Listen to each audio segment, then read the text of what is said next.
falar um pouco dessa perspectiva, né, do setor privado, que ele colocou lá até o tema inovar é preciso, regular é impreciso. E tendo em vista esse baque, né, que as empresas estão sofrendo, e tanto como o empresário, como também o empregado, eu acho bom esse debate para que possa ser mais esclarecedor um pouco. Felipe aí representando um setor privado, empresa, para que possa nos esclarecer um pouco mais sobre isso. Então, Felipe, fica à vontade. Obrigado, Rafaela. E obrigado pela introdução também. Eu sou sócio de uma grande empresa de consultoria, mas não estou aqui falando em nome dela. Estou aqui dando as minhas impressões como membro do setor privado e como especialista em políticas públicas. Esse é um tema que, essa interseção desses temas é algo que tem me interessado há mais de 10 anos. Eu tenho trabalhado com isso e eu fico feliz em poder compartilhar um pouco dessas informações com vocês nesses tempos de crise. Eu tenho alguns temas, eu vou ficar sempre me referindo às minhas notas aqui, eu não fiz slides nem nada muito específico, mas só para ter certeza de que eu não vou deixar de mencionar nada. Eu queria falar uma agenda geral sobre impacto nos negócios, alguns ajustes que as empresas precisam fazer nesse tempo, um panorama rápido sobre o aspecto das políticas públicas claro, eu vou enfatizar um pouco mais as questões tributárias. Vou terminar falando um pouco sobre oportunidades. Meio... entende-se já, comumente, quando a gente fala de crise, brasileiro é especialista em crise, que junto com a crise vem a oportunidade, então nada mais justo que eu terminar com algumas considerações nesse sentido.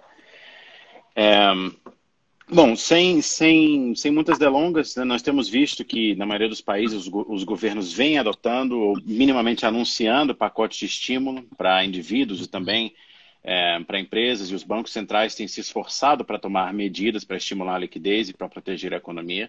E só para a gente ficar mais ou menos na mesma página, faz sentido pensar a contenção, as políticas de contenção em 7 etapas.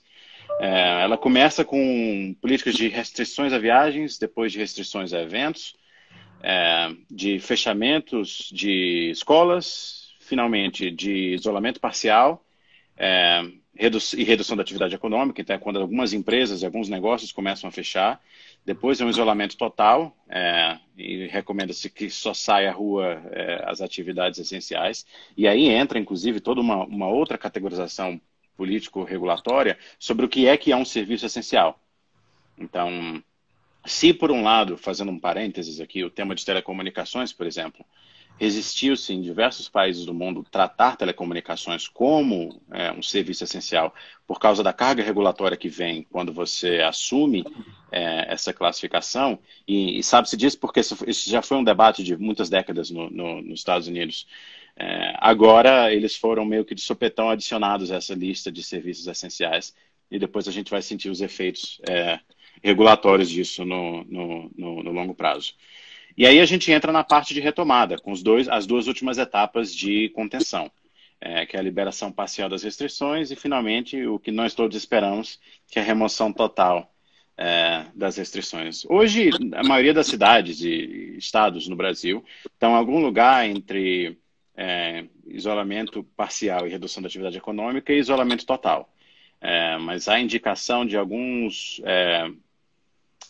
prefeitos e de alguns governadores de afrouxar e já migrar um pouco para a liberação parcial das restrições. Como esse é um caso muito recente, a gente não tem como fazer boas previsões de qual exatamente que vai ser o impacto disso na propagação da doença, mas de qualquer forma vale o questionamento, porque em tese, a princípio, toda tomada de decisão pública, seja um regulamento, política pública, lei, o julgamento deveria considerar a análise de custo-benefício.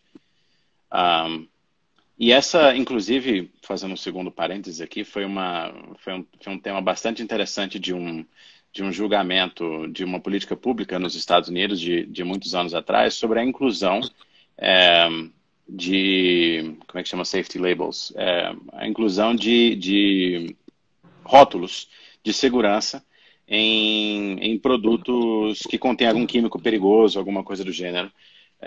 Essencialmente, toda vez que você tem uma política pública, você está transferindo recursos, seja de um lado para o outro, seja, enfim, você está transferindo recursos entre mãos. O ideal da política pública, e a gente busca isso como sociedade, é que ela transfira de quem tem mais, ou na verdade de todos, né, porque a política pública é financiada pelo imposto, todos pagam imposto, preferencialmente para quem tem menos. E aí, quando você coloca uma imposição para o negócio de ele colocar um rótulo, você está aumentando o custo do produto, que obviamente vai ser repassado para o produto final. E se algum insumo que faz parte de uma grande cadeia de produtos, isso pode afetar bastante o preço para o consumidor final na ponta. Então, por exemplo, estamos falando aqui de químicos. Então, você coloca um rótulo num derivado de petróleo que vai ser utilizado depois para a produção de um plástico que depois vai ser utilizado para embalar produtos alimentícios. E hoje as pessoas estão indo comprar esse produto alimentício que vai estar um pouco mais caro por causa desse aumento de custo lá no começo dessa cadeia. E aí a pergunta que o governo americano se fez à época, isso foi nos anos 80, foi exatamente qual que é o custo da vida. E a gente tem uma perspectiva de pensar que a vida é sem preço, né? Não tem como você precificar a vida, mas é justamente esse o trabalho dos economistas, colocar preço em coisas que não têm preço. E na época estimou-se que a vida humana valia $300 mil. E quando você considerava a quantidade de vidas salvas por essa rotulagem, que seria por volta de 4 mil vidas por ano, se o número correto não me foge à memória, vis-à-vis o custo adicional que isso traria para a indústria, o custo para a indústria seria maior.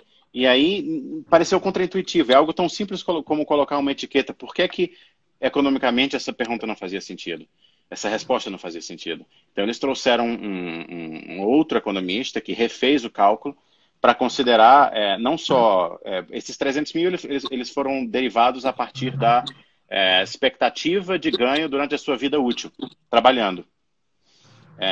Mas aí esse professor convidado à época, ele acrescentou nesse cálculo as outras expectativas do consumo que você faria, do tempo que você passaria com a sua família e de outras coisas produtivas e não produtivas. Então o preço da vida, digamos assim, subiu bastante e salvo a memória, a última atualização desse cálculo pelo governo americano deu $10 milhões, o custo da vida. Então, apesar de que a gente ainda não tem as respostas sobre como medir os impactos da política pública ainda no Brasil, por se tratar de uma crise nova, de um tipo novo de vírus, vale a pena a gente manter esse tipo de cálculo em mente. Mas aí, voltando para os negócios, a gente tem observado 4 grandes categorias de negócios impactados por essa crise do Covid-19. Eu vou começar dos melhores, dos mais beneficiados para os menos. Então, primeiro é um setor que a gente chama de setor de expansão. São os serviços que estão claramente se beneficiando. E quando eu falo se beneficiar, eu não estou imaginando numa curva de muito pouco prazo em que ele sobe e depois ele volta à atividade normal. Eu estou me referindo a setores que, potencializados pelo momento, entraram numa curva ascendente e a tendência é que ou esse seja o novo normal ou que a curva continue subindo no pós-crise. Um exemplo disso é o setor de comércio eletrônico. Alimentos, é possível que isso também aconteça. Entregas e logística. Tecnologias e serviços online, por exemplo, streaming, telemedicina, por exemplo, educação digital. É muito possível que, em virtude dessa crise, o novo normal seja mais alto do que o pré-crise. Tem setores que foram impactados, ou seja, eles vão subir ou eles vão descer, mas depois eles vão voltar ao seu normal no pós-crise. O setor de telecomunicações, por exemplo, muito provavelmente ele está vendo agora um aumento da curva por causa do aumento da demanda dos serviços digitais, mas é bem possível que ele continue, que depois da crise ele volte ao seu patamar normal, que já era de crescimento justamente por causa da tendência de crescimento dos serviços digitais. Serviços financeiros, bens de consumo não duráveis, transporte rodoviário urbano, agricultura e utilities, por exemplo, eletricidade, gás encanado e água. Alguns setores, por sua vez, também vão precisar se transformar para eles voltarem ao mínimo possível próximo do patamar que eles tinham no pré-crise. Turismo e lazer, por exemplo, não só eles vão ter uma retomada mais longa, mas eles vão precisar repensar modelos de negócio, automotivo e o setor imobiliário de construtoras. E alguns outros setores vão precisar ser provavelmente repensados de cima para baixo, de baixo para cima. São os aeroportos, os hotéis e outras áreas como o esporte e a mídia tradicional. A mídia digital tem crescido bastante, mas a gente tem visto, por exemplo, com essas lives de grandes músicos, mundo afora, Brasil afora e mundo afora, que talvez o modelo até então vigente de streaming via Spotify, Deezer, Amazon Prime, etc., e shows para financiar os artistas, talvez não seja o modelo de negócio do futuro, na medida em que as pessoas criam uma nova expectativa do consumo dos produtos digitais. E é claro que, considerando essas 4 grandes categorias, desproporcionalmente afetados negativamente são os pequenos e médios negócios. Essas empresas elas têm que pensar o seu redesenho do seu modelo de negócio, de lucratividade, em 3 grandes áreas durante a crise. Força de trabalho, então ela tem que repensar como que a natureza da relação que esse negócio tem com os seus empregados, então precisa pensar em alternativas como licenças não remuneradas, banco de horas, redução de salários, redução ou restrição à hora extra e férias compulsórias. Fluxo de caixa deve ser muito próximo da primeira, mas a segunda preocupação das empresas, ela precisa se esforçar para permanecer acima do nível da água que vem subindo. Então, ela precisa pensar em estratégias como levantar linha de crédito e linha de financiamento, postergar pagamento a fornecedores de impostos e parcelas de empréstimo, renegociar contratos, renegociar dívidas e, não menos importante, redução de custos. E eu já vou falar um pouquinho mais sobre isso mais para frente. E precisa também, em terceiro lugar, repensar os seus modelos operacionais. Então, isso significa questionar até que ponto eu consigo adotar, por exemplo, um comércio digital, eu consigo digitalizar o meu serviço. Ou se eu não consigo fazer isso agora, como é que eu consigo pivotar, como é que eu consigo mudar parte do meu modelo de negócio para oferecer serviços para apoiar esforços do governo, esforços da sociedade. E isso aqui no nível não empresarial, mas no nível individual, a gente tem visto muita gente fazendo isso, seja, por exemplo, produzindo marmitas para vender artesanalmente, seja produzindo máscaras de pano mesmo em casa e vendendo para os amigos, colegas, vizinhos, família. E pensar também em alternativas de suprimento e de continuidade de operação. Porque em larga escala, mesmo que a economia chinesa tenha começado a retomar ou a se religar, vai haver já existe um risco de grande disrupção da cadeia logística global. Então, se você é uma empresa que depende de insumos estrangeiros, seu negócio se baseia em montar um produto que você precisa de insumos, sei lá, da China, ou de Bangladesh, ou mesmo da Índia, entender até que ponto você consegue procurar alternativas locais para essa cadeia logística. Mas existem alguns efeitos positivos, não são muitos, dessa crise. O primeiro é a aceleração da transformação digital. A transformação digital é um conjunto de processos, pessoas e tecnologia voltados para repensar a própria estratégia do negócio, para estar cada vez mais aderente a esse mundo da tecnologia e do consumo de produtos e bens e serviços digitais. Isso pode acontecer tanto no front office, então eu faço pizza e a partir de agora eu cadastrei a minha empresa, minha pizzaria, num serviço de delivery, que as pessoas conseguem pedir pelo celular. Pode ser tão básico quanto isso, quanto eu posso também acrescentar transformação digital no meu back-office. Então, as empresas que não estavam preparadas, por exemplo, para o trabalho remoto, empresas que, enfim, possibilitam, né, esse tipo de realidade, se viram forçadas a fazer isso de forma muito acelerada.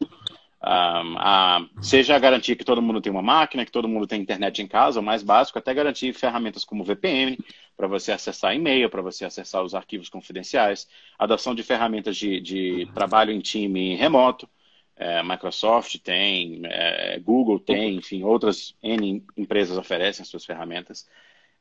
Então, isso é um esforço grande para o TI das empresas, na parte operacional das empresas e, por que não, para o financeiro? Porque muitas vezes isso exige um nível de investimento que até então não foi feito. E é claro que isso vai mudar para muitas empresas, vai obrigá-las a repensar a relação que elas têm com o espaço físico.